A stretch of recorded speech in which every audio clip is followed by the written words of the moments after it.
Hi, my name is Everett. Tonight we are reading Eve of the Emperor Penguin by Mary Pope Osborne. We are reading book 40 in the Magic Treehouse series. The series we are reading in are the Merlin missions. Jack and Annie are on a mission to learn the final secret of happiness. This time, the Magic Treehouse whisks them away to a super cold continent of Antarctica, the land of ice and snow and penguins, where they are supposed to find the cave of an ancient crown. But when they meet a group of scientists and reporters, Jack and Annie are surprised to discover that they are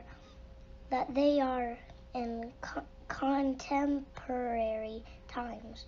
How will they find an ancient crown?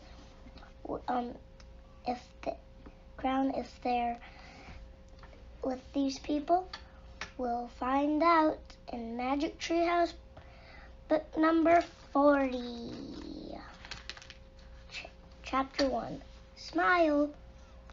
Jack was raking leaves in the chilly November afternoon.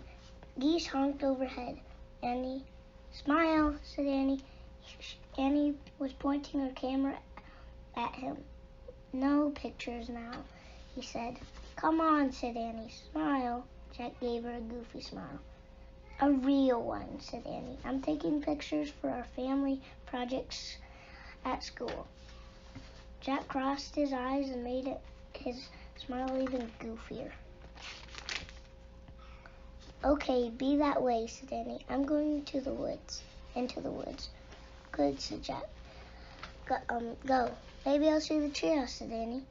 You always say that when you want me to stop what I'm doing and do something something with you, said Jack. Maybe Teddy and Kathleen are waiting for us, said Annie. Yeah, said Jack. Maybe today's the day they want us to find want us to look for the fourth secret of happiness for Merlins, said Annie. Maybe they're going to be to send us on a super cool place. Good. Hope they do, said Jack. I want to finish raking these leaves before dark. He glanced up at the late afternoon sky, just in time to see a bright streak of light pass through the Frog Creek woods. Whoa! Jack turned to Annie. He's with a smile. Did you see that? Hold that smile, said Annie. She took Jack's picture. Perfect. Thanks, perfect. But did you see that? Jack asked. The light going over the woods? Ha ha, said Annie. No, I'm serious. It was a bright light. Wait a second. Jack put down his rake and dashed into the house. Mom, Dad, he shouted. Annie and I are going for a walk. Okay, they're called their dad. But be home before dark.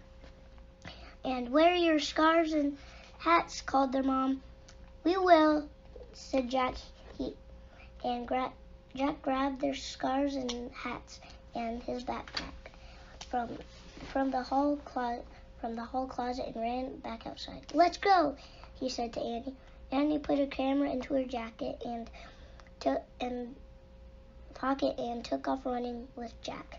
They ran up the sidewalk and crossed the street and headed into the Frog Creek woods. They crunched over the carpet of fallen leaves until they came to the tallest tree.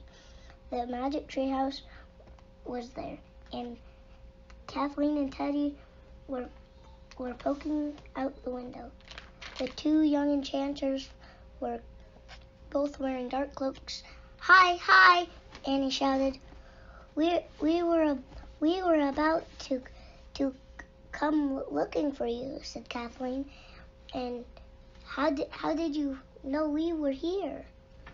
I saw the light, said Jack. Climb up, said Teddy. Jack and Annie hurried up the rope ladder. When they climbed inside the treehouse, they hugged Teddy and Kathleen. Is it time to go on another mission, said Annie? Indeed, said Kathleen. And it is quite urgent now, said Teddy. Merlin is failing quickly, said Kathleen. She blinked back tears. Oh no, said Annie. Morgan wants you to find another secret of happiness today, said Teddy. And then you must return to Camelot and present all 4 secrets to Merlin.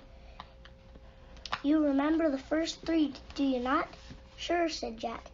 We have 3 gifts to help us remember. I keep them in my backpack. A poem, a drawing, and a seashell, said Annie. Good, said Teddy. Here's where you will look for the final secret. He took a book from his cloak and handed it to Jack. On the cover was a picture of a volcano surrounded by snow and ice.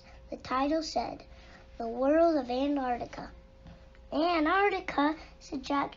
We study Antarctica at school. There's hardly anything there. Where would we find the secret of happiness in Antarctica? I don't know, said Kathleen, but Morgan has sent a rhyme to help your search. She handed Annie a slip of parchment paper. Annie read Morgan's rhyme aloud. For the final secret, you must go to a burning mountain of snow and ice on wheels by air. Then all fall down till you come to the cave of an ancient crown. Then speed to Camelot by close of day. Lest grief take Merlin forever away. Forever away, said Annie. I fear so, said Teddy. I don't understand, said Jack. The rhyme sounds like going to a fantasy world, a place with a burning mountain and the cave and the cave of the ancient crown. But Antarctica is a real place, totally real. Morgan's rhyme is mysterious to me too, said Teddy. But you still have the wand of Dianthus to help you. Do you not? said Kathleen. Yes, said Jack. But he looked inside his backpack just to make sure. There it was, the gleaming spiral wand of the unicorn. Good, said Kathleen. And you remember the 3 rules of the wand? Sure, said Annie. The wand's magic only works if our wish is for the good of others. It only works after we tried our hardest, and it only works. Our wish is 5 words. It only works if our wish is 5 words. Excellent, said Teddy. I wish you guys could come with us, said Jack. We must return to Morgan and try to help Merlin, said Kathleen. But with the courage of the intelligent, I know you will be able to find the secret of by yourselves. Jack nodded, embarrassed. But Kathleen's words did make him feel more confident. And after you found it, you must hurry to meet us in Camelot, said Teddy. Just point to the word Camelot and the rhyme from Morgan, and make a wish to go there. Got it, said Annie. Go quick, said Kathleen, and good luck. See you soon, said Annie. Jack took a deep breath, then he pointed to the cover of the book. I wish we could go there, he said. The wind started to blow, the treehouse started to spin. It spun faster and faster. Then everything was still. Absolutely still. Chapter 2. Lots of ice. Welcome to Antarctica, said Annie. Jack and Annie were bundled in cold weather gear. They both wore snow pants, gloves, boots with spikes, and thick red parkas. With hoods, goggles covering their eyes, and wool masks covered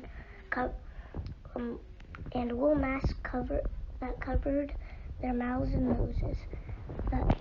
A hiker's backpack had replaced Jack's own backpack. He felt trapped by all the gear. He pulled his mask down.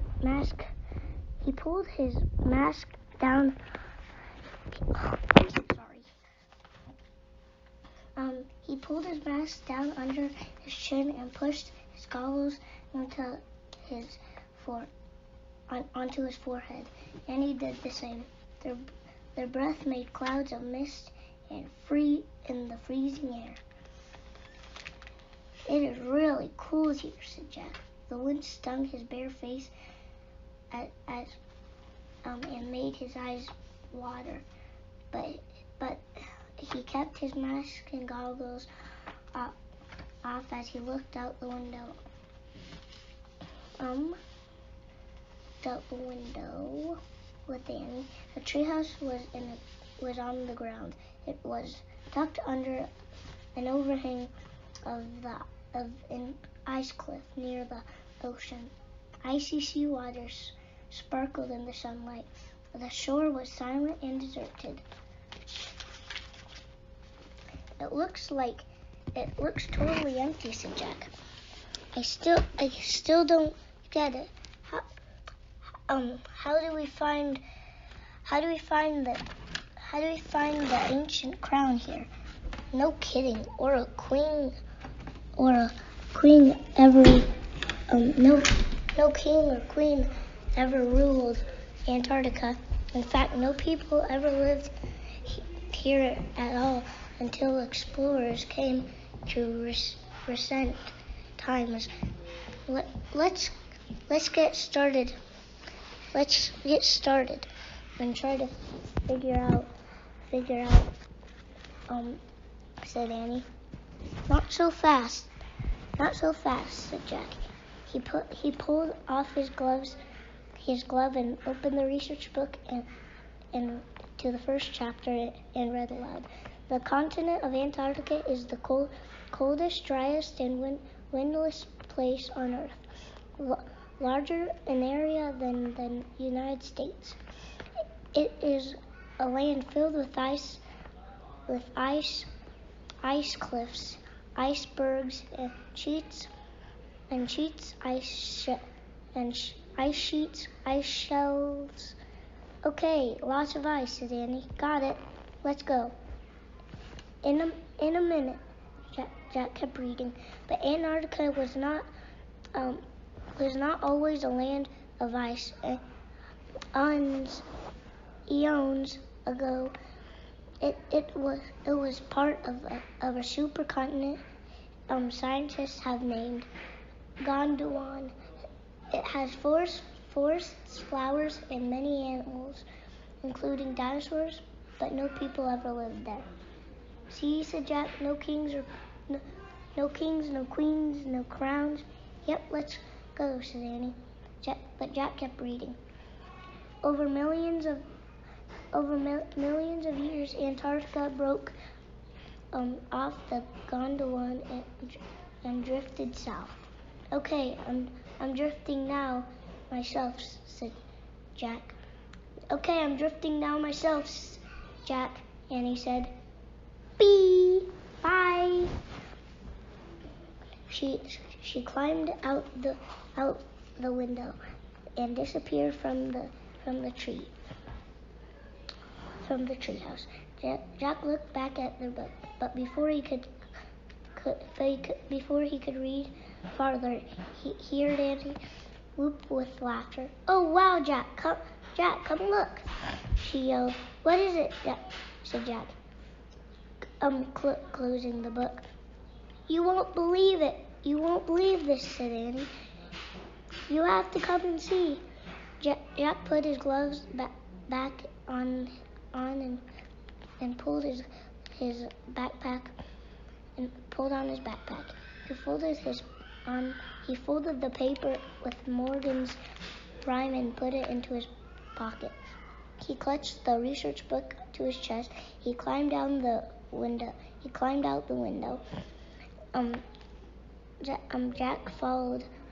Jack followed the sound of Annie's laughter.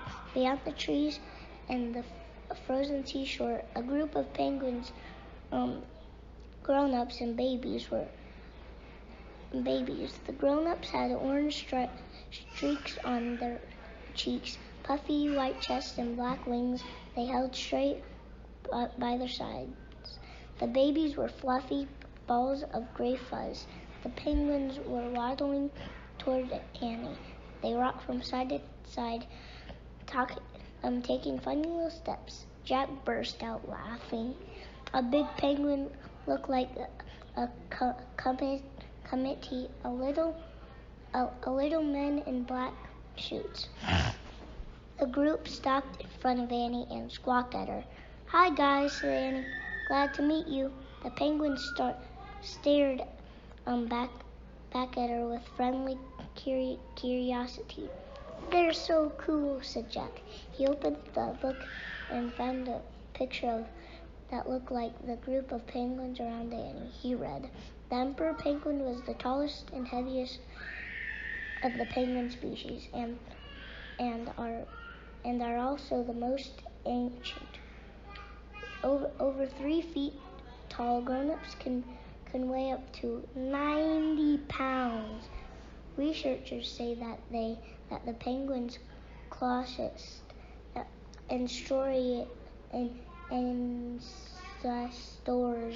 ancestors lived 40 million years ago." 40 million years, said Jack. "So what time have we gone back to? A million years ago? 1,000 years ago?" "I don't know," said Annie, "but I'll take a picture of them for a family project. They look like a family, don't they?" She pulled the camera out of her pocket and aimed him at the cameras. "Smile, everyone." As Annie took a picture, a shadow moved over the ice. The penguins squawked loudly and clustered together. Jack and Annie looked up. The shadow belonged to a giant bird circling above them. Shh! Circling above them. The bird was brownish gray with a long beak. It let out an eerie cry.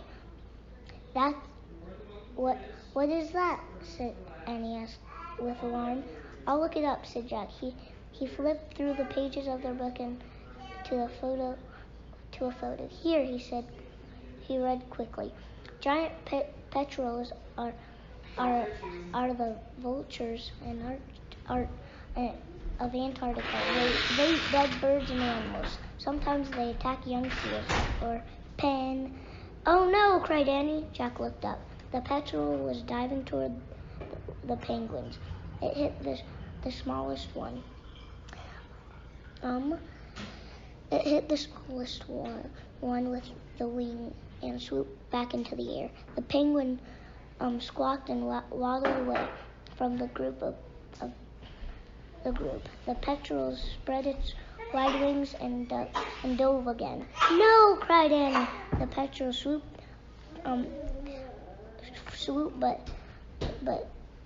but circling back toward them. Jack dropped the book and scooped up a handful of snow and made a snowball.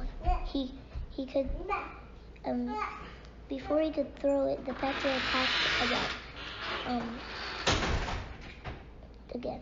Jack leaped toward the small penguin. He fell on his knees and threw his arms around it. The fluffy little ball. Annie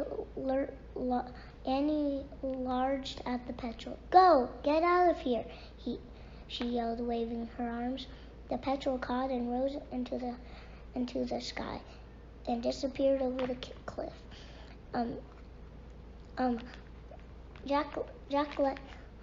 Jack let go of the small penguin and stood up. The penguin peeped and waddled in its head at Jack. Jack laughed. "You're welcome," he said. Now go to your family. Go." He shooed the penguin back to the group. All of you guys,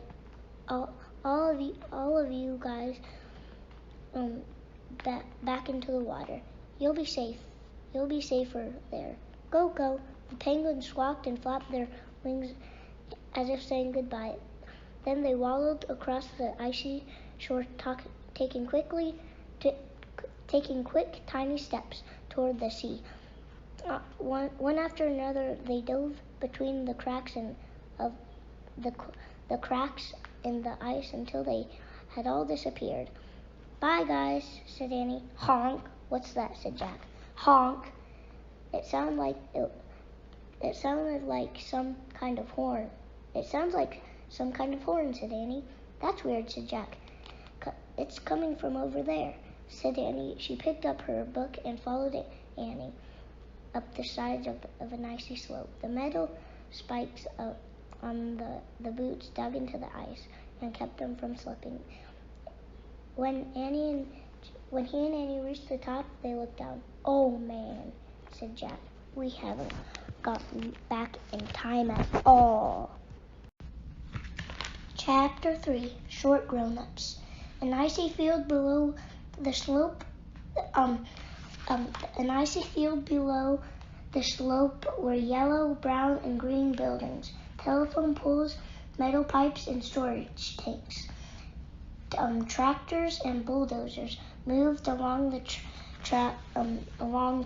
gravel roads. It looked like a small town. Honk, honk. The sound came from a red bus with gigantic wheels that was parked nearby. "What is this place?" said Danny. Jack looked in their book and found a photo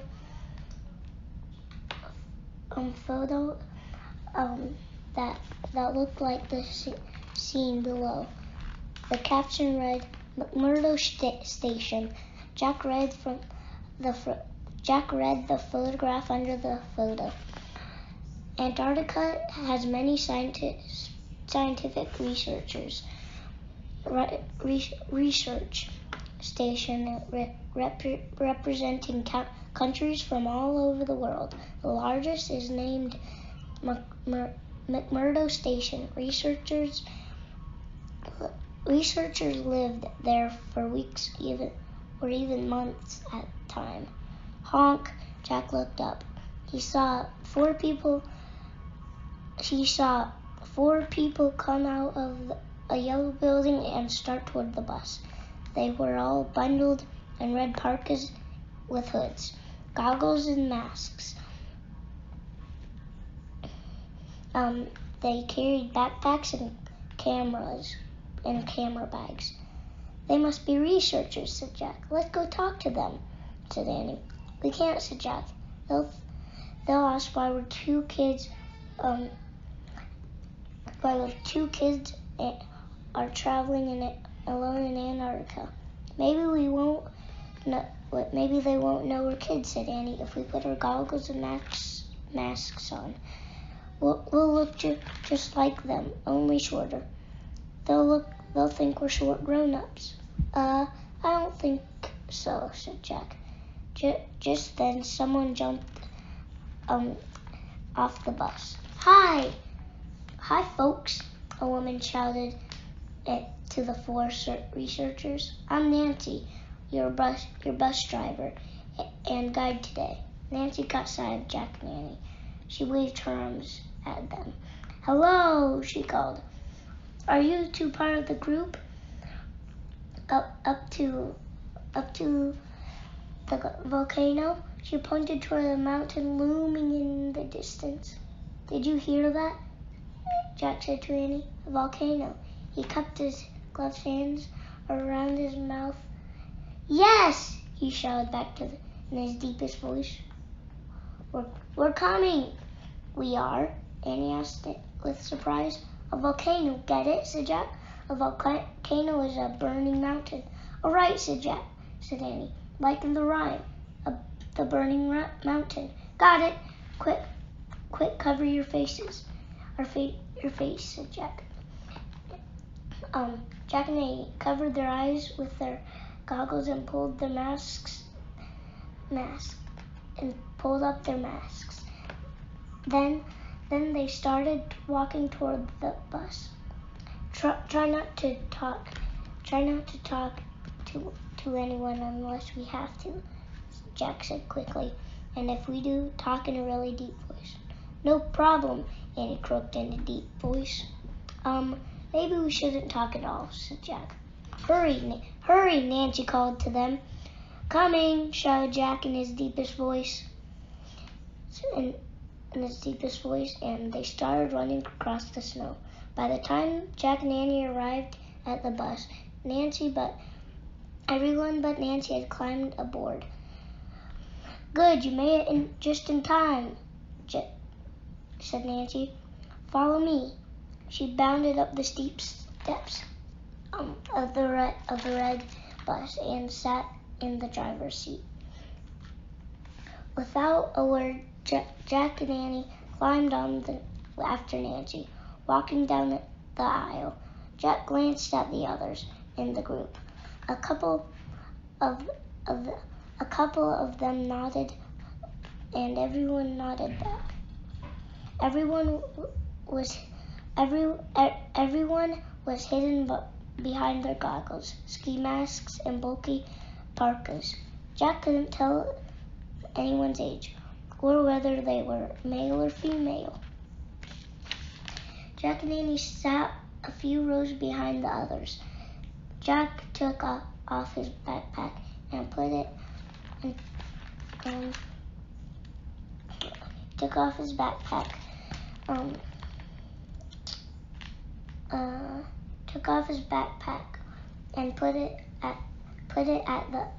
at his feet. All set? Nancy asked, looking in the bus mirror. Jack and Annie nodded. Nancy closed the door and started the engine. As the bus's giant wheels moved slowly over the gravel roads, Jack looked out the window, and the sun shone brightly on the wide snowy fields. Glittering ice crystals below in the wind. All the world around them seemed to be sparkling. How's everyone doing? Nancy called over her shoulder. We're happy campers. Are you all happy campers? Everyone, including Jack and Annie, nodded. Good. I like travelers who don't complain, and Nancy joked. So far, so good, Jack thought. No one seemed to suspect they were kids. We have a short ride.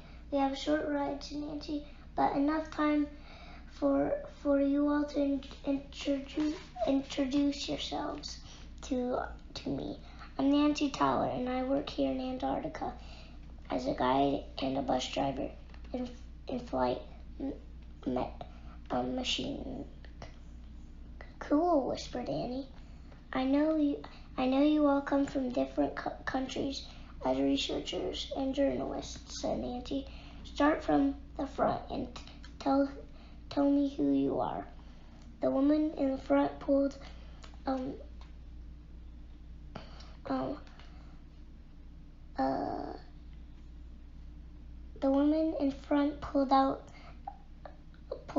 pulled down her face mask. I'm Lukey Banks, she said, and I'm an Antarctican and American, and I'm a space scientist. I'm writing a paper on the use of robots and craters on Mount Erebus. Hopefully, this will help our work on Mars someday. Oh, brother, thought Jack. What can we say? That we're Jack and Annie of Frog Creek, and we've come to Antarctica to find the fourth secret of happiness to save Merlin the magician and Camelot. Wonderful, Lukey, Nancy said.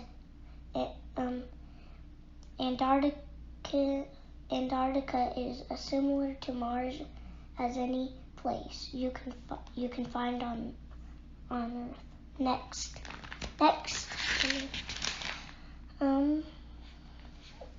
Ali Kanbala, biologist from Turkey, said the man sitting behind Lukey. The man sitting behind Lukey.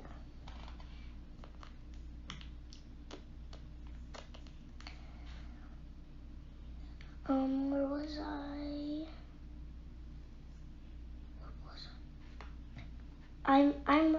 I'm researching heat resistance bacteria in the crater of Mount Erebus. Quick think, thought Jack. Very, very good. Next, Tony Sars from Sydney, Australia. Another man said, I'm a traveler writer for the Sydney Morning Herald. He held up a notebook. Good, said Nancy. Yes, thought Jack. He yanked off his glove and pulled out his notebook and pencil out of his backpack. Kimley, said the woman sitting behind Tony. I'm a photographer from Kareem magazine. Great, said Nancy. And my two friends in the back? Without taking off his mask, Jack shouted in a deep voice. Frog Creek Times, USA. He held up his notebook.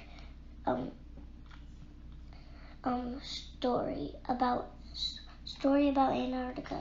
She's and he held up her camera. His photographer, she called in a deep voice. Excellent, said Nancy. And a great group. We'll hear more introductions later. Now I know you've all heard this before, but I have to tell you again.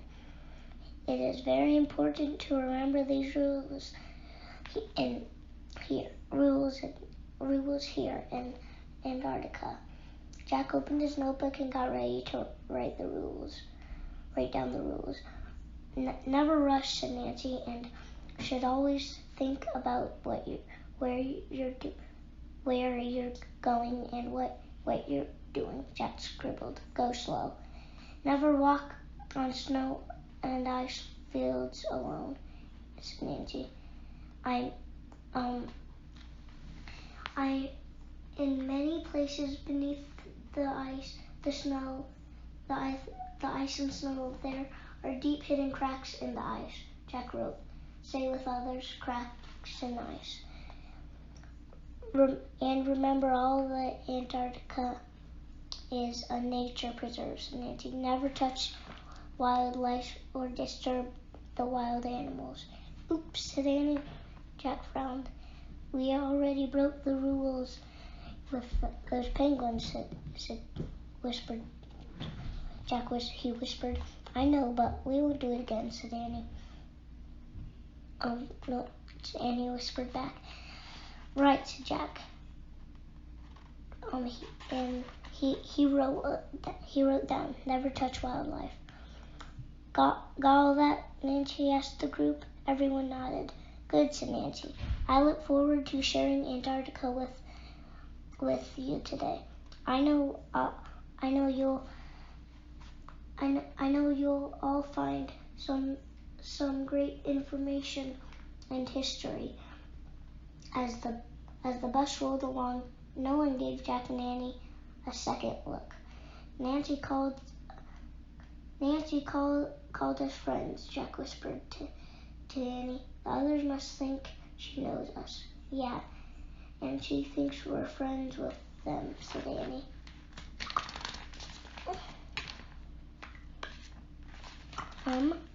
We're getting away with this, said Jack. He could hardly believe it. It reminds me of our last mission, Annie whispered.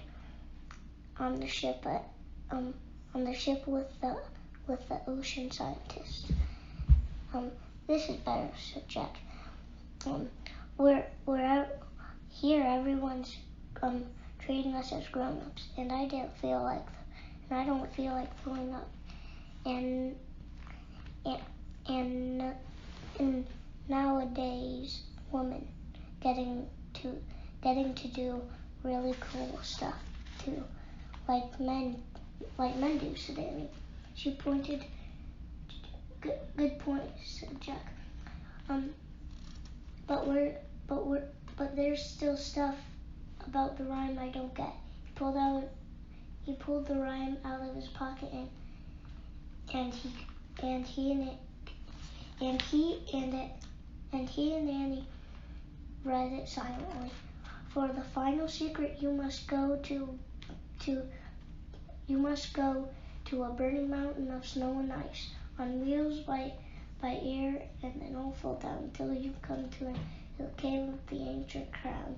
Then speed to Camelot by clues of day, lest grief take Merlin forever away. See, it sounds like it's talking about a magical world, said Jack. But Antarctica is 100% real. It's filled with scientists. I know, but some of the rhyme fits, said Annie. Like you said, a burning mountain of snow, of ice and snow. Is a volcano, Mount Erebus. She pointed out the window of the bus, and there it is, a white mountain looming in the distance.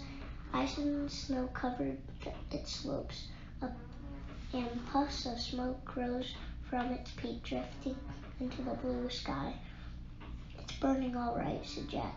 And we're on wheels, said Annie. Yep, said Jack. He looked at the rhyme again. A burning mountain of snow and ice on wheels. But then, what about by air? What? Oh my gosh, said Annie, craning her neck. What, said Jack, looking over her shoulder. Look over there, said Annie. Chapter 4, Happy Campers. Touching down onto a flat, snowy field was an orange and white helicopter. The helicopter had skis on the bottom so it could land on ice and snow. The bus came to a stop at the edge of the field. We must be going to a volcano in the helicopter, said Annie. By air, just as the rhyme said Jack. Great. Jack had always wanted to fly in a helicopter. Nancy stood up. For those of you getting off the bus, now please remember, she said, the helicopter's blades are extremely dangerous. Always wait for the sign from the pilot before approaching the chopper. Everyone watched as the spinning blades slowly came to a stop. The pilot waved from the helicopter window. Okay, Pete says we can go, said Nancy. Jack put the rhyme back into his pocket. He pulled on his backpack, then he carried his notebook and pencil. He filed down the aisle after Annie and the others, who would join them in the helicopter. They all scrambled off the bus into the dazzling sunlight. Jump aboard, said Nancy. Jack and Annie followed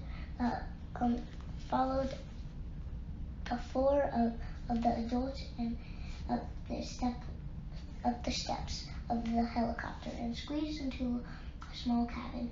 Sitting in 2 rows of seats behind the pilot, everyone buckled their seatbelts. Nancy pulled the door shut and Nancy shut the door and turned the latch. Then she sat next to Pete and put on a set of headphones. Headphones on, everyone. They're under your seats, she said. They'll protect your ears from the chopper noise and also serve as radio so I can talk to you. Everyone reached under their seats and took out headphones. Jack and Annie pulled off their hoods without taking off their goggles or face masks. They placed the headphones over their ears. The thick pads muffled sounds around them. Jack heard Nancy's voice over the headphones. Testing 1, 2, 3. Can everyone hear me? Everyone nodded. Okay, Pete, take us to Mount Erebus.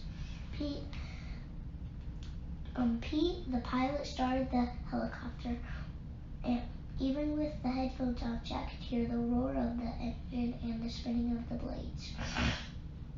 He held his breath as the chopper trembled and lifted off the ice and snow. The helicopter shook and tilted. Then it buzzed forward through the sky. And aimed their camera out the window and took pictures. The Korean photographer did the same, and the Australian geologist scribbled in his notebook.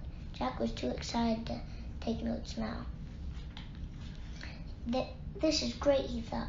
All the words in the rhyme were coming true. As they flew toward the burning mountain of ice and snow, Jack tried to remember the words that came next. He slipped the rhyme out of his pocket. You must go to a burning mountain of snow and ice on wheels by air, then all fall down. All fall down. Wait a minute. What does that mean? Thought Jack. Does that mean the chopper falls down and we fall into the do we fall out of the chopper? As the thoughts swirled as these thoughts swirled through Jack's mind, Annie turned and gave him a thumbs up. Jack didn't want to scare her, so he nodded and shoved the rhyme back into his pocket. He watched anxiously out the window as the chopper approached the bright orange red circling on the top of Mount Erebus. Below is one of the world's most famous lava lakes, said Nancy over the headphones. The chopper hovered motionlessly above the crater of the volcano. The lava lake bubbled and boiled. The burning lava is miles deep, said Nancy. Its temperature is over 1700 degrees Fahrenheit. Can you guys on this side see okay, Pete? Pete tilted the helicopter to one side and then the other. Everyone but Jack and Annie. Ooh, they nod. Can we? And Annie took pictures. Go, thought Jack. Before we all fall down. Okay, Pete, that's great, said Nancy. Let's land at the lower field camp now. The helicopter tilted upright and began moving down the side of the volcano.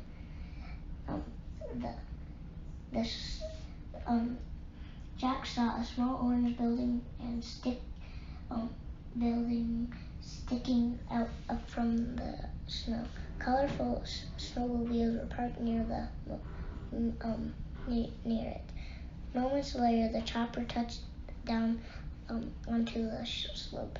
It rocked and shuddered.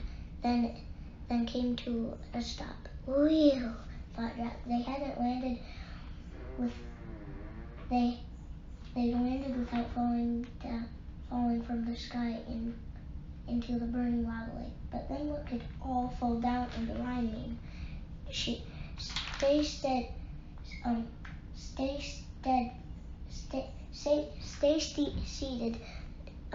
till the blades come to a complete stop, said Nancy.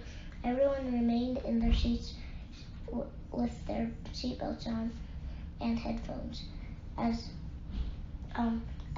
you know, we'll be driving our snowmobiles up this summit, said Nancy. Driving a snowmobile can be dangerous. Ice slopes.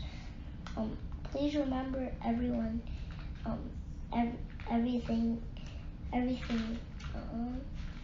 you learned in the snowmobiles yesterday. As the others nodded, Annie nodded too. Jack nudged her. They never had any training with snowmobiles. Another warning, said Nancy. I know you've also been training for weeks to prevent altitude sickness, but still, it can be very dangerous. So please let me know if you feel any symptoms.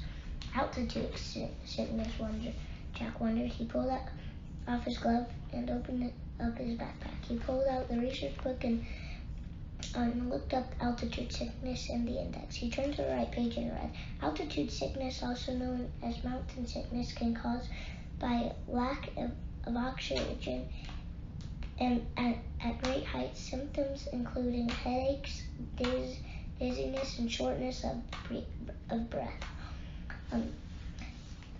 Climbers travel up Mount Erebus, training for days by climbing to gradually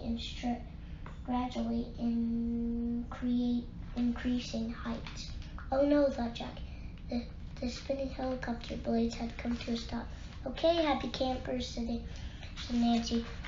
All clear. Before we drive up to the top, we'll gather in the hut. Nancy opened the helicopter door. Everyone took off their headphones, undid their seatbelts, and followed her down the steps of the chopper. Jack was last as he struggled with putting the research book away, getting his gloves back on, and then pulling his pack onto his back. What took you so long? Annie asked when he got out of the chopper. Jack just shook his head. We have a safe trip back to the station, Pete. Have a safe trip back to the station, Pete, Nancy called. See you later. Pete waved from the window, and then the chopper blades started rotating again. The chopper lifted off the ground and thundered away. Chapter 5, Lava Bombs. Jack didn't feel like a happy camper anymore. Walking through the cold, thin air, he looked at the snowmobiles parked near the hut. We don't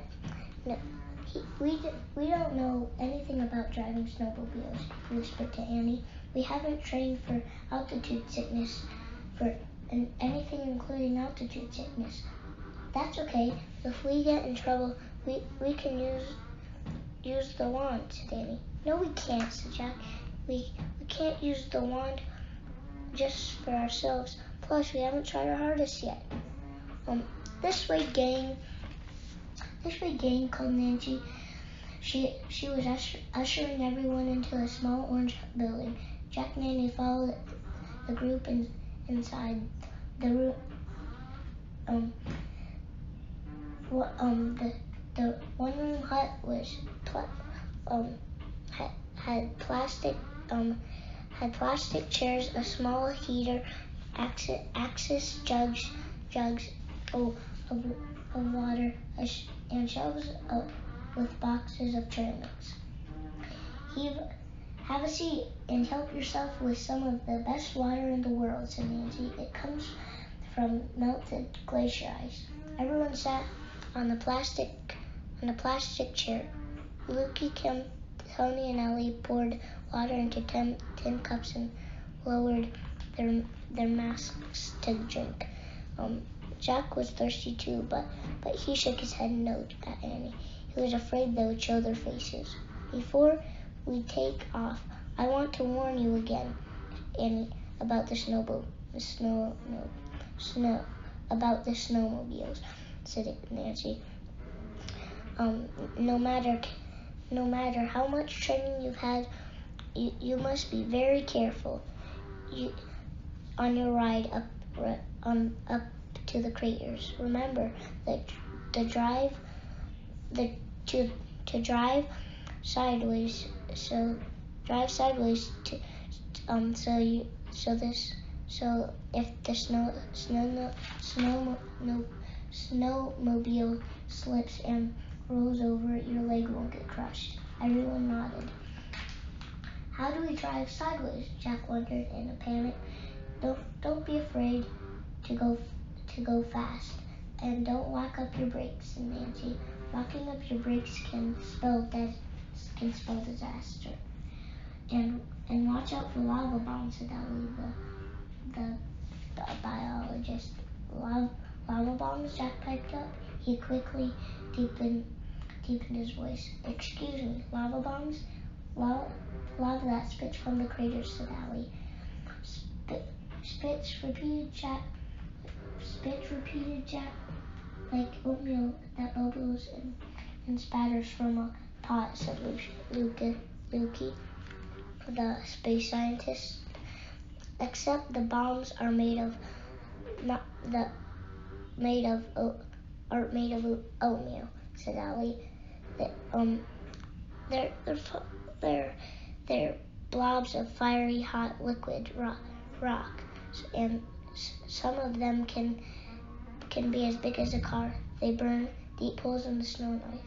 And if they hit you, Tony chuckled. Just think about it. Jack didn't want to think about it.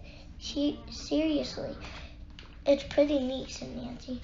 For millions of years, hot gas and lava have carved deep hidden places beneath the surface ice of these slopes, carved caverns and towers, and no one knows all the secrets of Mount Erebus.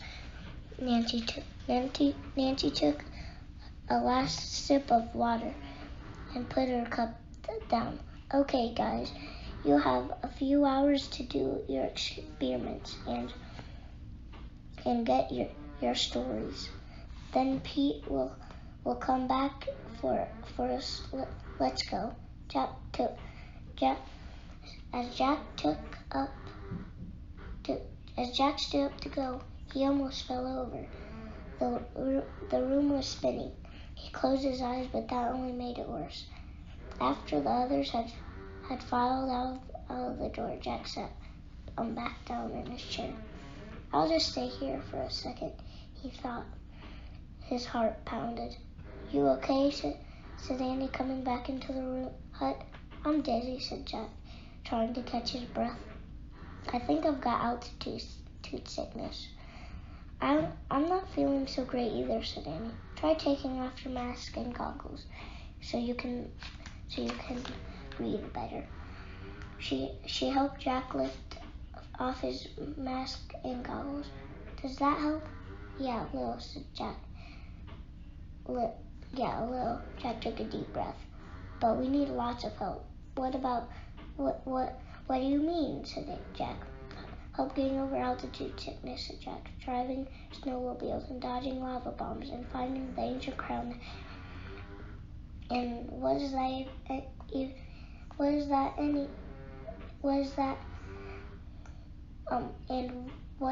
anyway? An ancient crown. Nancy poked her head back into the hut. What's up? What's up, guys? You coming? Yikes, said Annie. Jack quickly tried to put on and his goggles and masks, but it was too late. What are you? Who are you? Nancy sputtered. You're not journalist. You're a kid. Don't worry, said Annie in a deep voice. He's my son. What, said Nancy? He is. I often take him on assignments. You what? Said Annie. Annie, give it up, said Jack. We're caught. Okay, said Annie. She pushed up her goggles and pulled down her mask. I'm Annie and he's Jack. We're brother and sister. I'm going to have a heart attack, said Nancy. What are you doing? What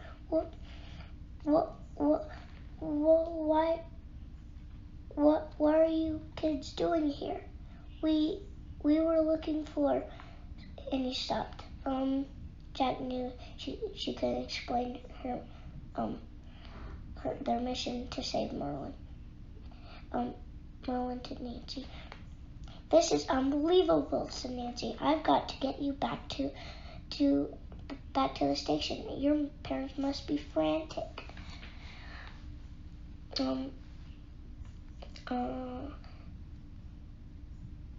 I can't believe this. No, it's not our fault. No, it's not your fault. No one will blame you, said Jack. But Nancy was pulling out her radio. Come in, Pete. Come in. The radio cracked and popped. Then Pete's voice came through. Hear you, Nancy, he said. Pete, you need to come back to get the chopper. Back here, quick, and pick up two of my group. They're just little kids. Not so little, thought Jack. Repeat that, Nancy, said Pete. Two little kids came into my group, said Nancy. I didn't know they were kids. Oh, it's too hard to explain. Can you just come right back here away, please? Sure thing, said Pete. You head up with others. I'll pick up the kids. Thanks. They'll be here at the hut, waiting for you to take them back. Nancy said, over and out. Chapter 6. All fall down. Nancy put away her radio and looked at Jack and Annie. I don't know how you two got past me. We're sorry, said Annie. This is unbelievable, said Nancy. Jack couldn't believe it either. How did they mess up so badly? I'm sorry I brought you here, said Nancy. No, it's not your fault, Jack said again.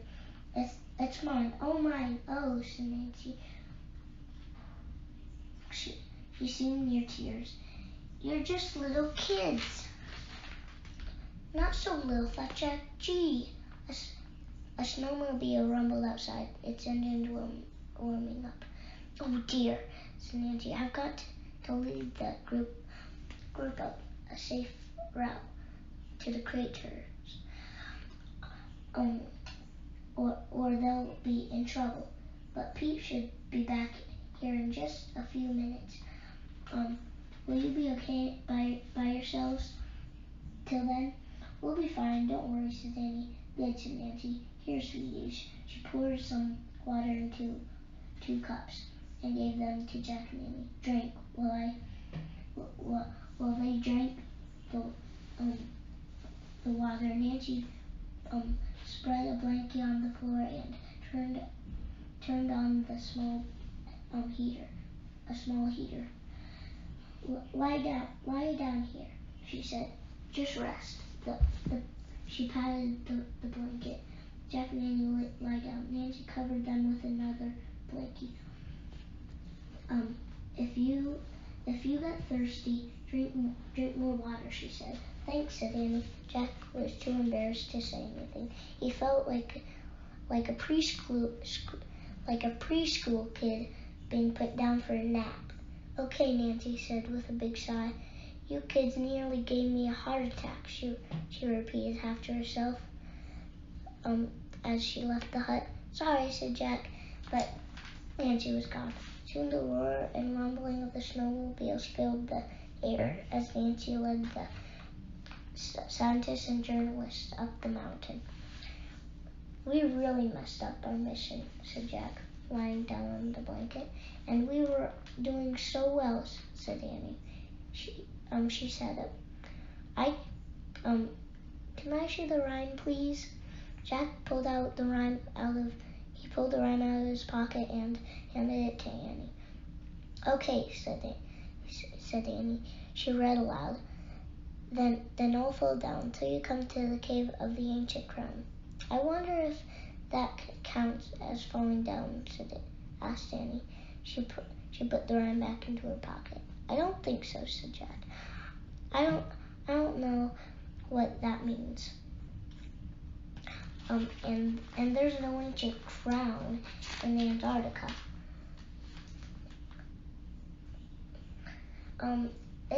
It's all science and research and rules and helicopters and snowmobiles. It's the real world. His voice trailed off. Well, I know one thing. I don't want to waste time lying here. I don't want to waste time lying here.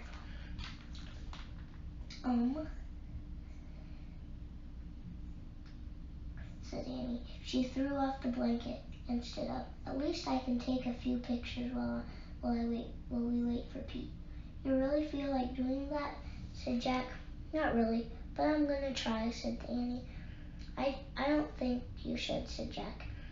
Don't worry, I'll be back soon, said Annie. Maybe I'll see the ancient crown. Yeah, sure, said Jack. Annie put on her goggles and ski mask and headed outside. Jack reached into his backpack and pulled out the book. He took off his gloves.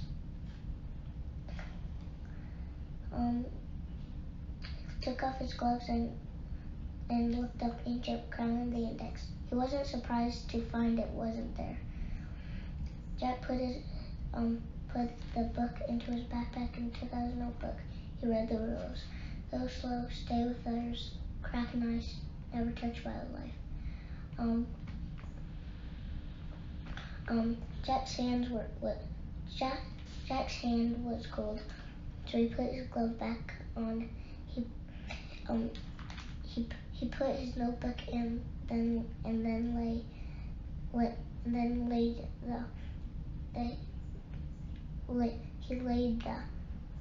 laid his head back down and closed his eyes. He just wanted to sleep. The warmth from the small heater felt good. The sound of the snowmobiles was fading into the distance. As he started to fall asleep, the words of his notebook ran through his mind. Go slow, stay with others, crack nice. Oh no, thought Jack. He sat straight up. He tossed his blanket off and threw on his pack and rushed outside and rushed out of the hut. The wind was blowing the snow into icy clouds. Jack pulled on his ski mask and lowered his goggles. Annie, he shouted. What? Her voice called from the distance. Jack caught sight of her.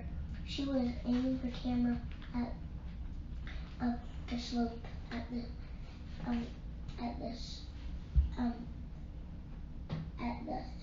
smoking craters of the mountain. You have to come back now, he shouted, walking toward her. You shouldn't be walking around by yourself. Okay. Then he put her camera into her pocket. Come on, said Jack. He and Annie He took Annie's hand. They held on to each other as they walked through the blowing snow toward the hut. Remember Nancy's rules, said Jack. There are deep cracks in... Ah! Before Jack could finish, the ground beneath them gave away, and he and Annie crashed through the thin layer of snow and ice, hiding a deep crack in the ice. Jack and Annie landed on the icy ledge. Clumps of snow fell on top of them. Silence filled the air. A thin shaft of light came through from the opening they had fallen through. It was at least 10 feet above them. You okay? Said Jack. I think so, said Annie. They both sat up slowly. Annie peered over the edge of the ledge. Oh wow, she said. Look, Jack. Look, Jack. Jack looked. He and Annie were on the ledge of a ravine that plunged thousands of feet down into darkness. That must be one of those hidden places in the mountains, said it. And Nancy talked about, said Jack. The ones made by lava and hot gases. It's incredible, said Annie. She reached into her pocket for her camera. As soon as Annie moved, Jack heard the ice crack. Don't move, he said. Annie froze. Forget pictures, said Jack. We're facing serious danger here. If we move, the ice might break under us and we'll fall thousands of feet.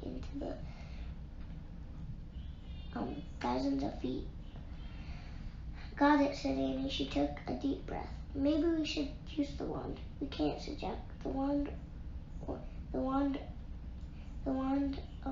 work. We can only use it for the good of others, not just ourselves. Darn, said Annie. They both were still for a moment, listening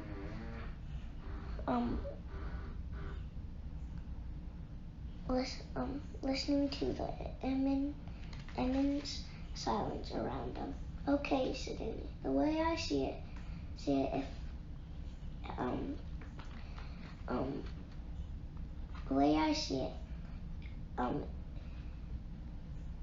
if we don't use the wand, we'll be stuck here forever. Soon we'll make the wrong move and fall. Right, said Jack. So we'll never find the secret of happiness for Merlin. Merlin will fade completely from sorrow, and Camelot will lose his magic forever. Right, said Jack. So maybe in this case, rescuing ourselves isn't just rescuing us.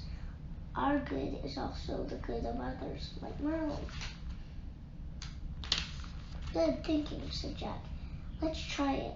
He carefully twisted around and took off his backpack. Then he very slowly reached inside and pulled out the wand of Dianthus. Okay, 5 words, he whispered. I guess I'll just whisper it to save you and me and Merlin.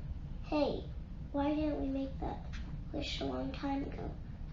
We couldn't, said Danny. We haven't tried our hardest yet.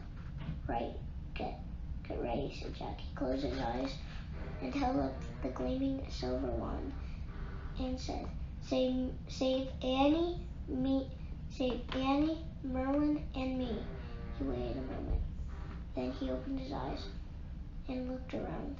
What happened? He said. Nothing, said Annie. So I guess it didn't work, said Jack. He turned to put the wand away. I guess the rules must crack. The ice broke off the ledge and gave away. Ah! Jack and Annie called Jack and Annie as they fell through the twilight, through darkness.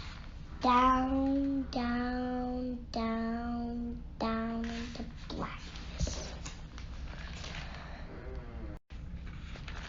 Chapter 7, The Emperor.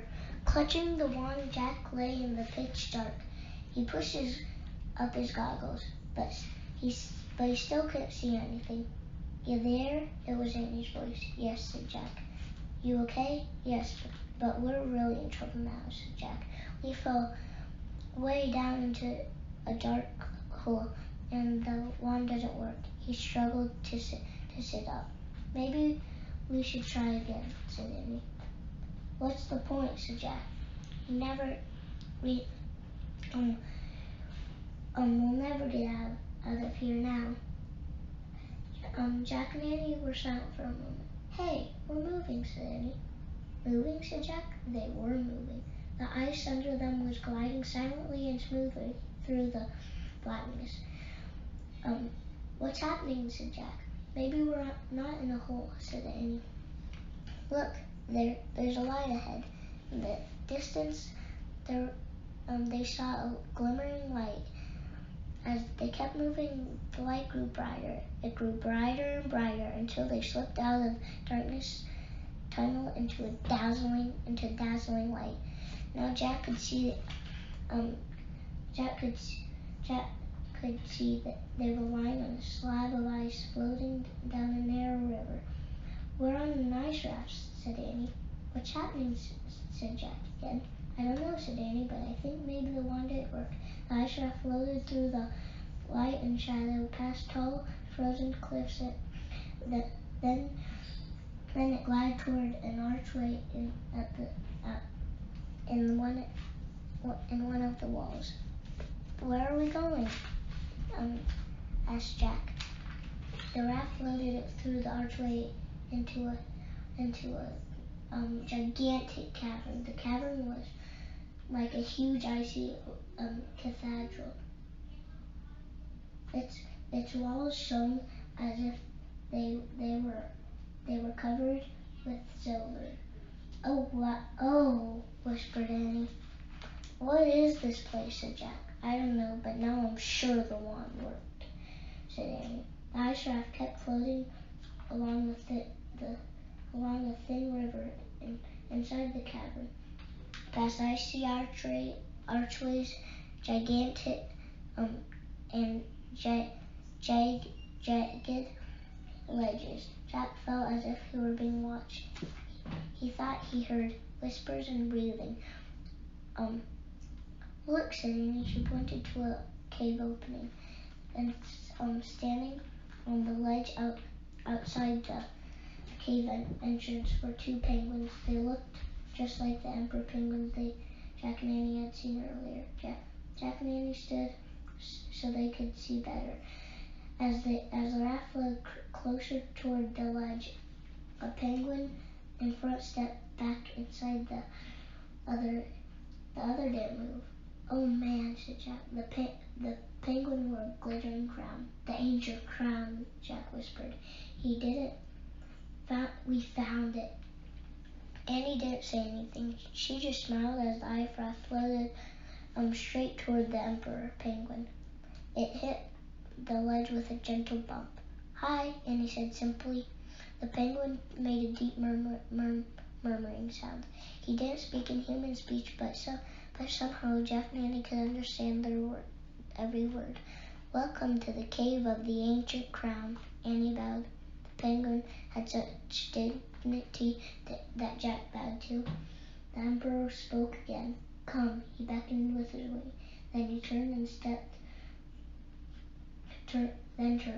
Annie stepped off the raft onto the ledge and followed the emperor into the cave. Jack put the wand of Dianthus into his pack and hoisted his pack onto his back and tried to balance the pack onto his back and tried to balance his weight so he could step from the raft to the ledge.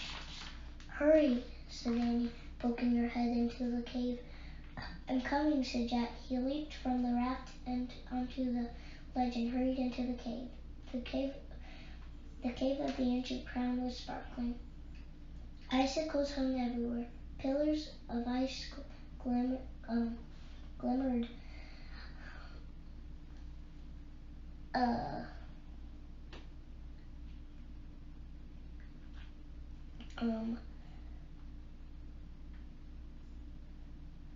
glimmered with blue light. From behind a row of ice pillars came the sounds of music, strange music, unlikely any Jack had ever heard before. It sounded like the music of 1,000 icicle wind chimes. The Emperor led Jack and Annie around the pillars. Oh, wow, said Annie. Penguin couples were dancing to the strange music and glittering ice pillars. Pink and blue lights spilled over the dancers as they gracefully glided and turning. Some penguins danced silently with their eyes closed. The others touched beaks, and a group of baby penguins were dancing together, hopping and sliding on the ice.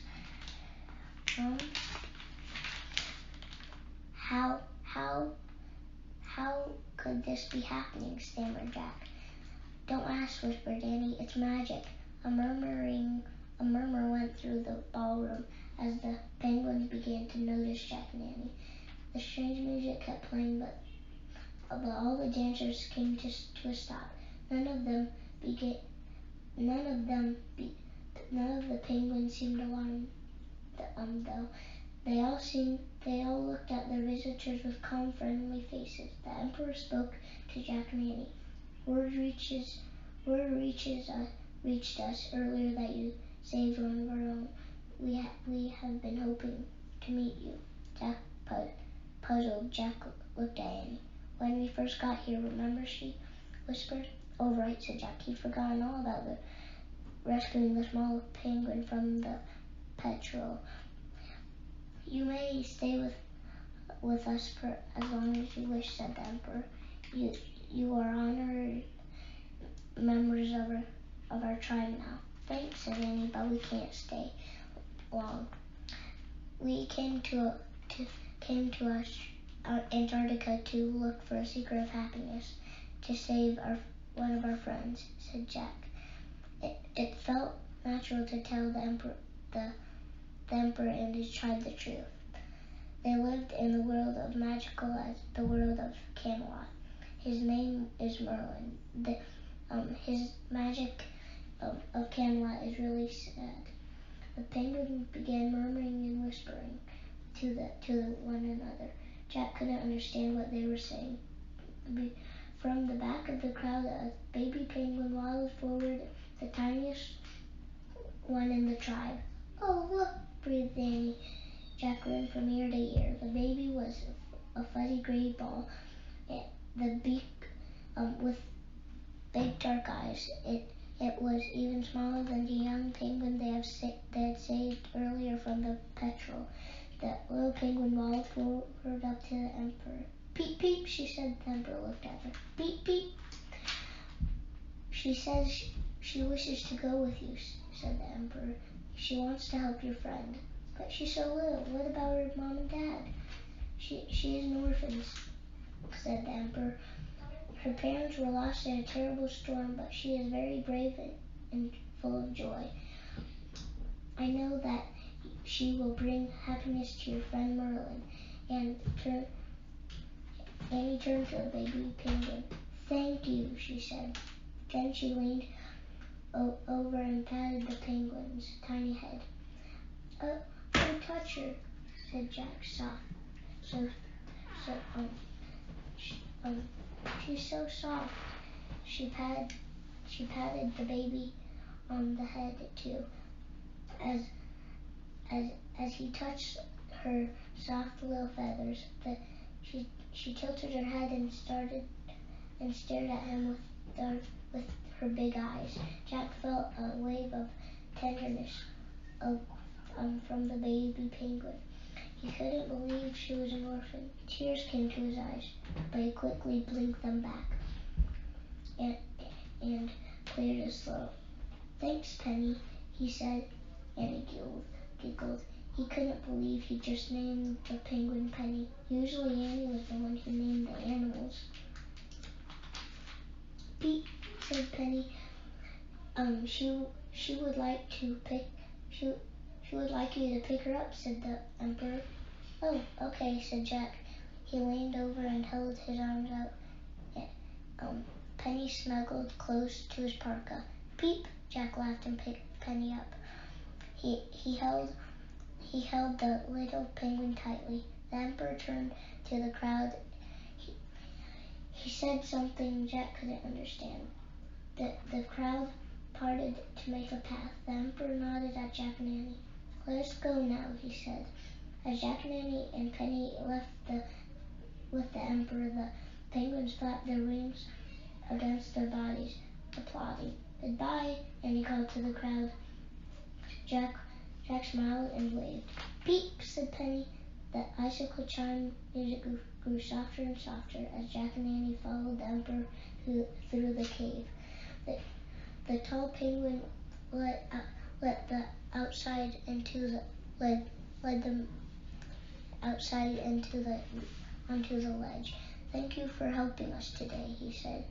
"Thank you for letting Penny come with us," said Annie. "We promise we'll take good care of her.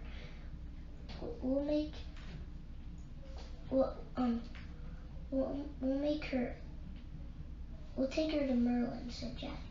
The Emperor touched the orphan's downy head with the tip of his wing. He leaned close and whispered and murmured, and softly he murmured something in her ear.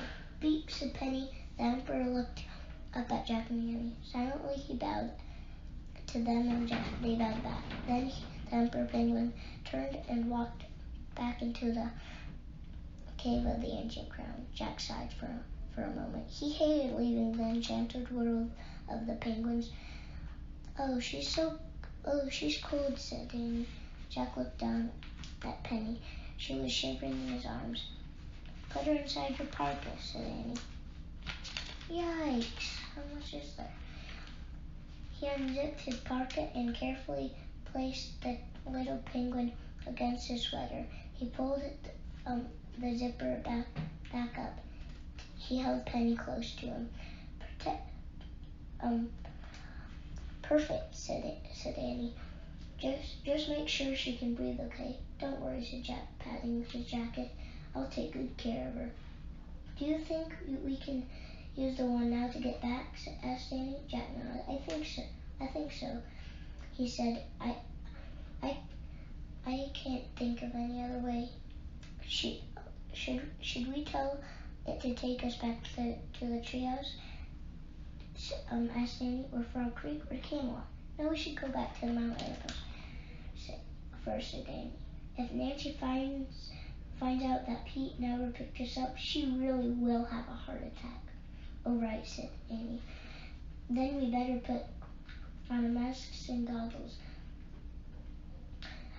Again, Jack pulled up his face mask and pulled down his goggles. "Get the wand out of my pack," he said. Annie reached into his backpack and pulled out the wand of Dianthus. "Okay, ready?" she said. Jack patted his parka, comforting the baby penguin. Here we go, Penny," he said, "on a big adventure." Annie held up the wand and took a deep breath, and said, "Take us back to Nancy." In less than an instant, Jack and Annie and Penny were on the slope of Mount Erebus. Chapter 8, A Good Story. The snowmobiles and helicopter were both parked on the slope. The scientist and journalist stood talking with Nancy and Pete. "Oh no," said Annie, grabbing Jack. "What about Penny? We're not supposed to have have a penguin. They'll take her away. Jack put his arms around, protecting over his parka. I'll hide her, he said. We've got to get her to Merlin. Jack heard a shout. He turned around. Nancy had caught sight of them. She was waving her arms and running toward them. Hey, you two, Nancy called. She dashed across the snow and threw her arms around Jack and Annie. Jack held his breath, hoping Penny wouldn't be squashed. Peep! Jack pulled back from Nancy and pretended to cough. And his cough ended sort of like in a peep. His cough sort of ended in sort of a peep. The chopper just got here, said Nancy. Pete told me he was delayed by the snow squall. I freaked out. Where have you two been? Are you okay? Don't worry, we're fine, said Annie. Perfect, said Jack. We don't feel a bit sick or anything. We were just getting some fresh air, said Annie. To go now. We're ready to go now. Jax started walking toward the chopper. Annie grabbed Nancy's arm and walked with her. Did you have fun on the mountain? She said, trying to keep Nancy's attention away from Jack. What happened? What did you see? We saw lots of things, but I was worried about you guys the whole time, said Nancy. Your parents must be frantic back at the station. They had their own expedition today, said Annie. They studied penguins. Pete, what was that, said Nancy. Jack did a weird cough. Are you sure you're okay, said Nancy called after Jack. I'm perfect, he said. As the three of them approached the others, they were greeted with cheers. Nancy must have told them we're all little kids, Jack thought. I'm glad you're safe, young mans, said Ellie, the biologist. He slapped Jack on the back. Penny peeped. Jack coughed. Sorry you couldn't make it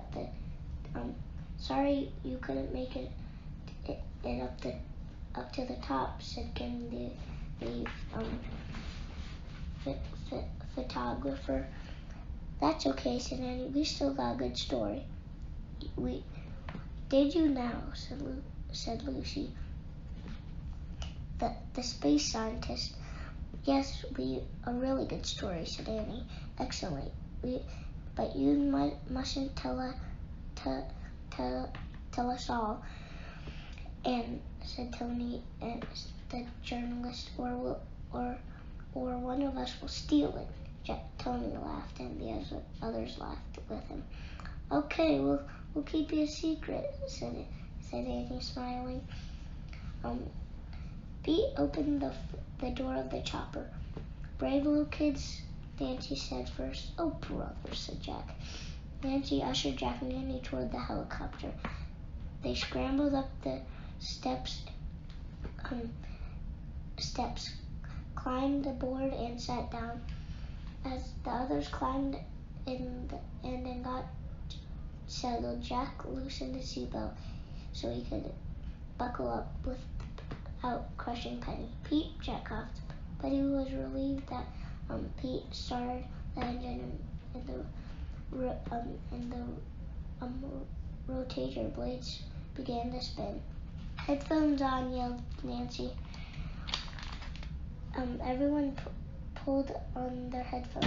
Nancy gave Jack and Annie a big smile and thumbs up sign as the helicopter lifted off the mountain slope. I loved late spring, even in Antarctica. Evenings in Antarctica, Nancy said to the group. Jack looked out the window, and the evening sky was lavender pink with streaks of pink. was lavender with streaks of pink. This light always reminds me that we're in a different world from the world back home. And said Nancy. Jack and Nanny smiled at each other. If only they knew how many different worlds there really were. The chopper swept up through the soft light of the cold sky, up the slope of the burning mountain, past an orange-red lake and boiling lava, over white fields of snow and ice, until finally they landed at the heliport, where the red bus was waiting. The chopper blades stopped spinning. Pete, Davis, and Jack and Nanny followed Nancy and the others out of the helicopter. Jack held Penny in place under his parka as they boarded the red bus. He sat with Annie near the back. Nancy took the driver's seat and started the engine. As the bus rolled along, Jack peeked inside his parka. Penny looked up at him. She blinked a few times as if she were a little worried. Jack patted her gently until she closed her eyes and fell asleep. Jack patted Penny to comfort her of his parka. He kept patting the front of his parka to comfort Penny. He looked out of the window and petted the baby penguin the whole ride. As Penny snuggled close to Jack, none of the worries mattered anymore. His fears of falling into the lava lake, his dread of altitude sickness, his embarrassment from being caught by Nancy, all of the cares and confusion of the day were all wiped away by the feeling from the orphan penguin. When the red bus stopped at the station, Jack and Annie followed everyone down the aisle and climbed off the bus. Climbed off. The others stood talking in a group. Jack and Annie started walking away. We're leaving now. Bye, Nancy. Annie said. Annie, bye, everyone. Thanks for everything, called Jack. No, you don't, said Nancy. She grabbed them both by their sleeves of their parkas. I'm not letting you two out of my sight again. Not until I hand over you to our parents. But their parents are still at the penguin expedition, said Annie.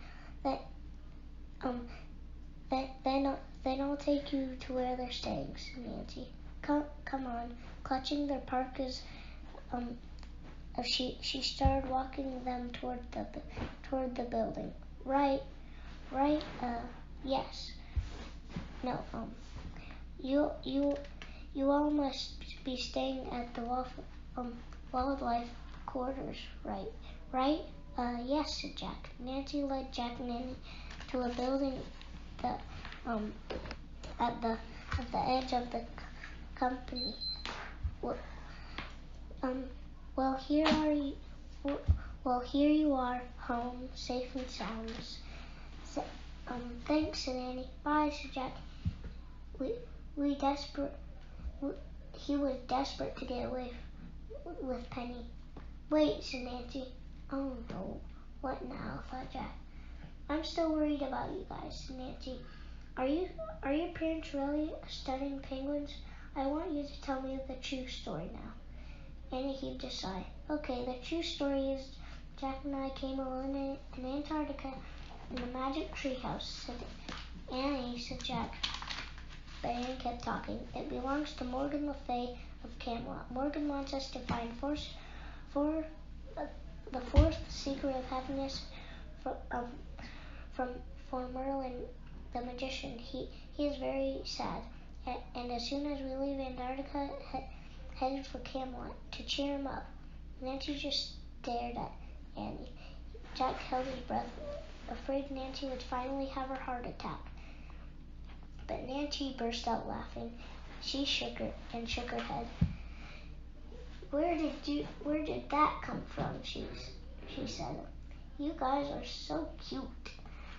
How do you think of this stuff? Seriously, now tell me the truth. Well, Sir Jack. Oh look, said Annie. Mom and Dad. What, said Jack? There they are, said Annie. She pointed to a couple bundled in parkas, goggles, and ski masks. They were walking toward a building. Oh, right, Mom and Dad, said Jack. Mom, Dad. The couple kept walking and disappeared behind the buildings. They didn't hear us, said Annie. We'd better go. What? They'll wonder where we are. Bye, Nancy. Thanks for everything, Nancy.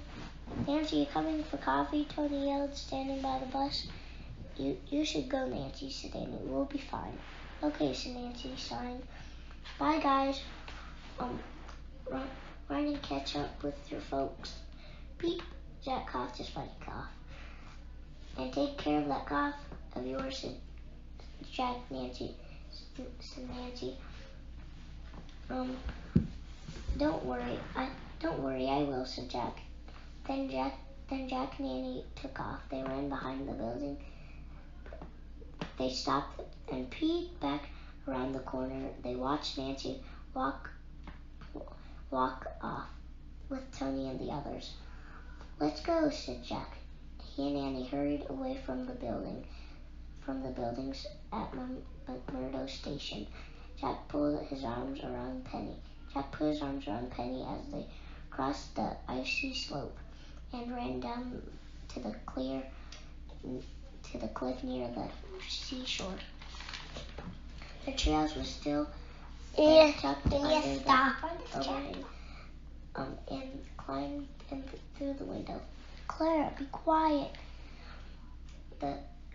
Jack followed her, careful not to let Penny slip out of his pocket. Annie pulled Morgan's rhyme out of her pocket and read the last part. Then speed to Camelot Bay. Close of day. Lest grief take Merlin forever away.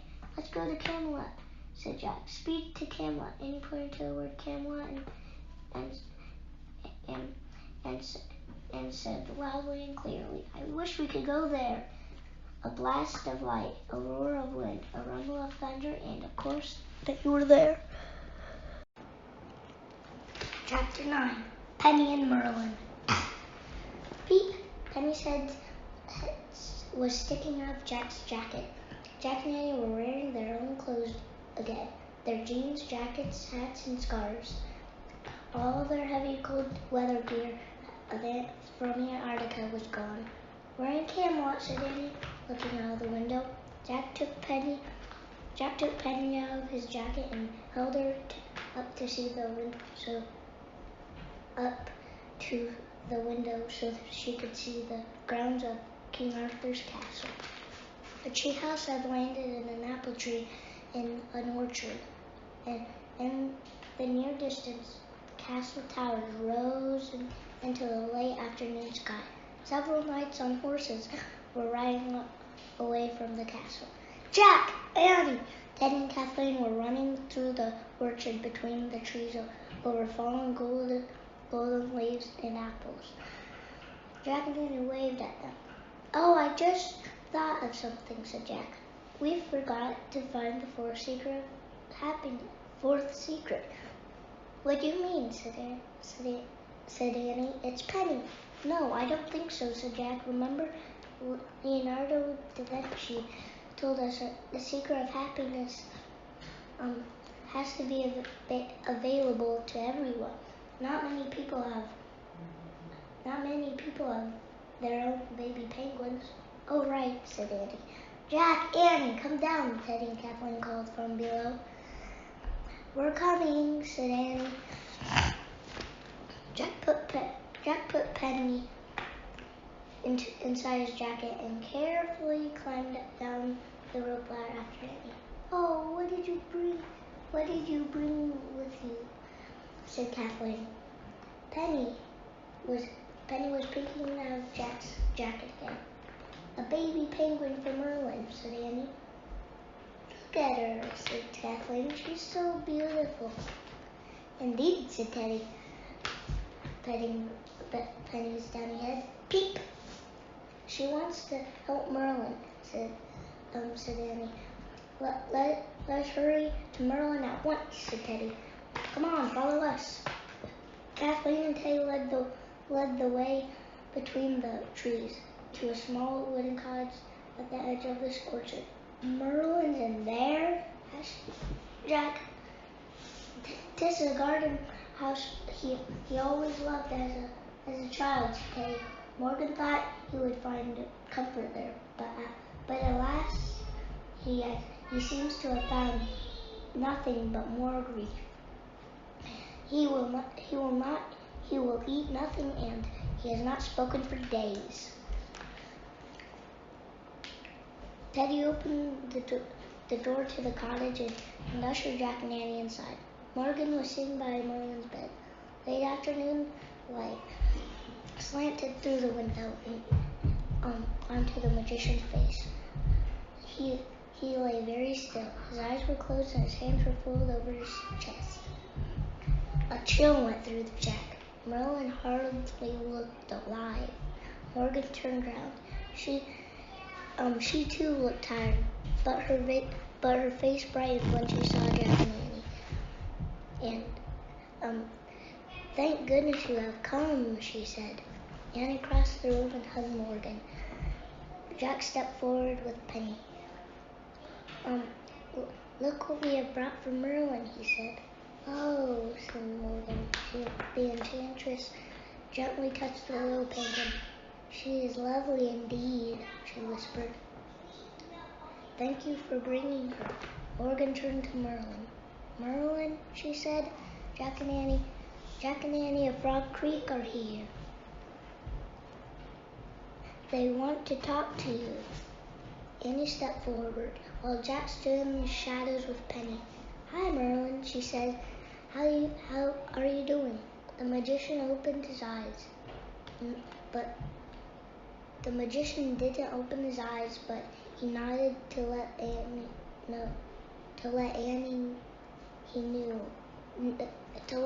know he heard her.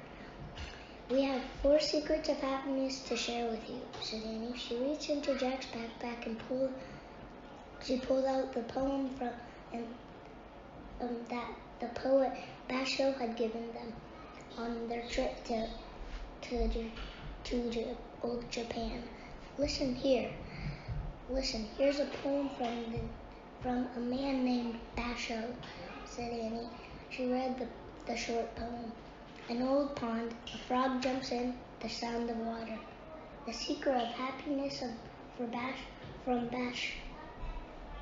Basho was that he paid attention to small things in nature, explained Annie. Merlin nodded slowly. Nature, he said in a raspy voice. That's right, said Annie, and we brought you this too. She pulled out the angel picture from Leonardo da Vinci drawing. She held it up to show Merlin. This is an angel drawn by a great genius named Leonardo da Vinci, said Annie. Merlin opened his eyes and peered at the drawing. Isn't it beautiful, said Annie. The secret of Leonardo's happiness was that he had great curiosity about everything.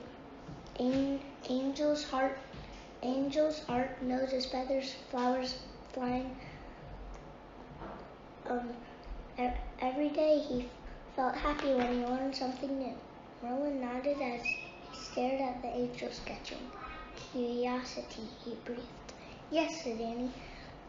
And here's the third, said Annie. She reached into Jack's backpack and pulled out the Nautilus shell that they'd been given on their trip to the deep ocean. A creature once lived inside this shell, said Annie. We learned from an ocean scientist that a secret of happiness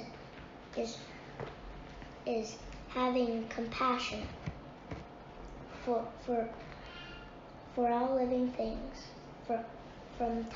from tiny shell creatures to a giant octopus.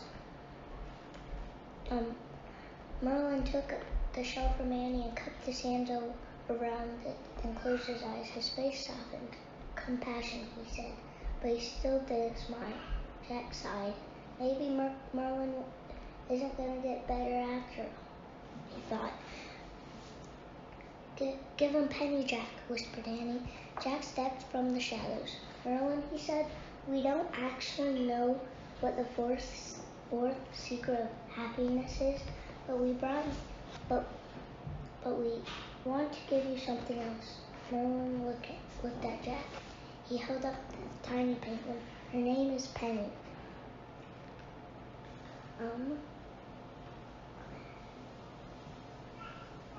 He said. Merlin just stared at Penny. He looked confused. She's an orphan, said Jack. Her parents were lost in a terrible storm. Merlin frowned. She is very small, he said hoarsely. Yes, and she wants to live with you, said Annie.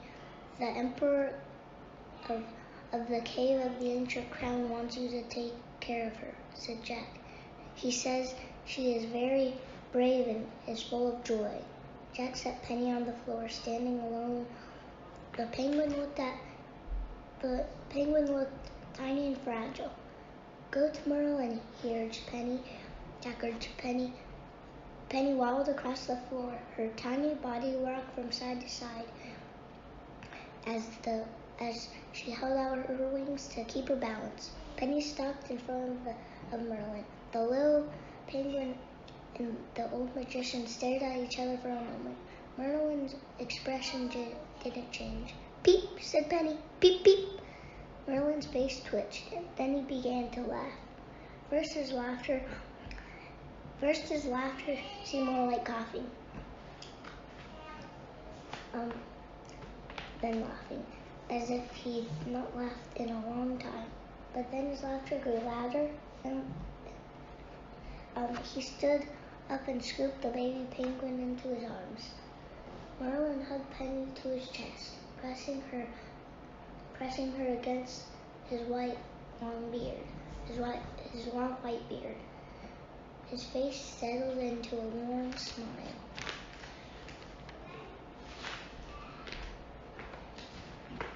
It is your destiny to care for Merlin, said Morgan. The Emperor of the Cave of the Ancient Crown sent her to you. He is very wise. Merlin nodded.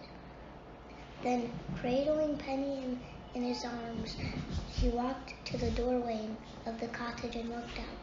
The air smells like ripe apples and wood smoke today, he said. Yes, my old friend, it does, said Morgan. She wiped tears from her eyes. Merlin turned back and looked at Jack and Annie. Thank you for bringing me. What did you say her name was? Penny, said Annie. Oh, yeah. Ah, yes, Penny. To me, said Merlin. And thank you for your other gifts as well. I will never forget the secrets you have shared with me. You're coming. You're welcome, said Jack and Annie. Peep. Yes, Merlin murmured to the baby penguin. You will stay with me, and we will have a happy time together. Let us go into the orchard. and I will show you the rising moon. Merlin put Penny down on the ground. The baby penguin took tiny quick steps alongside the magician as they walked into the orchard. The two strolled together between the trees and a round moon rose over the kingdom of Camelot. Chapter 10, The Secret. Well done, said Teddy softly. Indeed, said Kathleen, smiling at Jack and Annie. Morgan smiled at them too. Thank you for your secrets, she said. You're welcome, said Annie. But we're not actually sure what the fourth secret was. I told Annie I don't think a baby penguin can be a baby penguin, said Jack, because in our time people aren't allowed to have baby penguins. That's true, said Morgan, but people can't always take care of someone or some creature who needs them. So that's the secret, said Annie. Morgan nodded. Taking loving care of another can make one very happy, she said.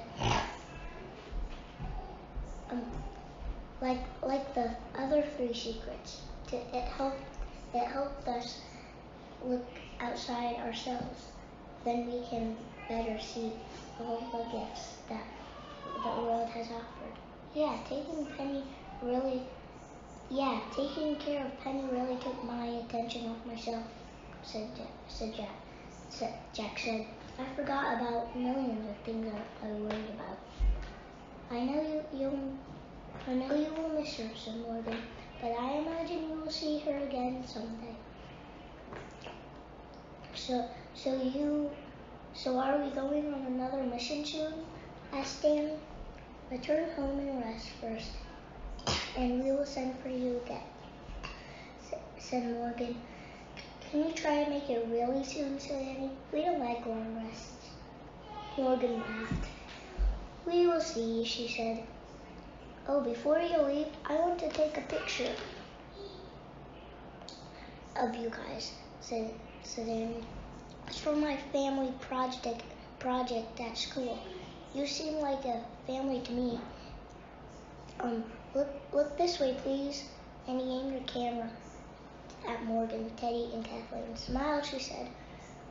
What are you doing? Asked Teddy. What are you holding? It's a camera, said Annie. Just smile. Say cheese. Cheese? Why cheese? Said Teddy. Click, flash. Got it, said Annie. Put her camera back into her pocket. What was that? What did you do? Asked Teddy. It's hard to explain, said Jack. It's like magic from our time. Goodbye now, Morgan said, smiling. Have a safe journey to your home. Thanks, said Jack. See all you guys soon. Really soon, we hope, said Annie. We hope so too, said Teddy. Goodbye, said Kathleen. Jack and Annie left the garden cottage and they hurried back into the treehouse. They climbed up the rope ladder. Jack grabbed the Pennsylvania book and opened it to the picture of Frog Creek.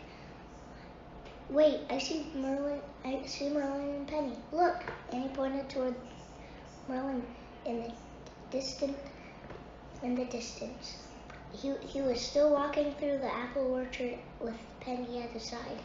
They look like a family now, too, said Jack. Yeah, they do. I think I should take a picture. Said Annie. She aimed her camera at Merlin and Penny. Now, bye, Penny, Jack said softly. Then he pointed in the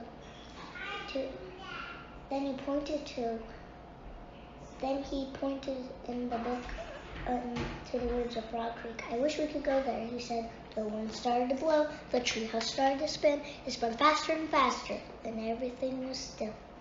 Absolutely still. We're home, said Annie. That was a great trip, said Jack and Annie No, she and Jack were back in Frog Creek woods. Back in the Frog Creek woods. Hey, I hope we see Penny in our next mission, said Jack. If we see Merlin, we'll probably see Penny, said Annie. I think those two are a team now. At least we have a picture of them and a picture of Teddy and Kathleen and Morgan. Teddy, Kathleen, and Morgan. She held up her camera and clicked through the display. Oh no, she said. I don't believe it. What? Said Jack. All my pictures are gone, said Annie. No Antarctica, no Merlin or Morgan, no penguins. Really, said Jack. Maybe you can't keep the pictures you take on a magical trip. I think you're right, said Annie. I only have one picture. I only have one picture. I only have one picture. I took it right before he left home. She held up her camera to show Jack. The picture was him. It was a picture of him. He was grinning. He had a grin on his face. That's when I saw the streak of light over the woods, said Jack, and I knew the treehouse was back. Well, at least I captured that moment, said Annie, sighing. Yep. Jack put the Antarctica book on the floor of the treehouse and pulled on his backpack. Then he climbed down the rope ladder. Annie followed. As they started tramping over the fallen leaves, the woods growing dark. Jack felt a little hungry and cold.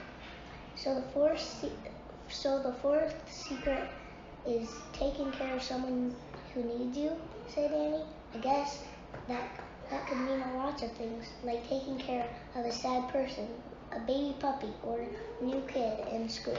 Jack nodded. Yep, they said, and maybe it works the other way. What do you mean, said Annie. I think sometimes it can make other people happy by letting them take care of you, said Jack. All right, said Annie. It seems to make Mom and Dad happy to take care of us, like when they tell us to wear scarves and gloves, said Jack, and make us dinner, said Annie, and tell us to be home before dark, said Jack. We better hurry, said Annie. Yep, let's go make Mom and Dad happy, said Jack, laughing. By letting them take care of us, said Annie. The wind shook the tree limbs. The leaves fluttered to the ground. Geese honked overhead. As Jack and Annie hurried home through the chilly November twilight.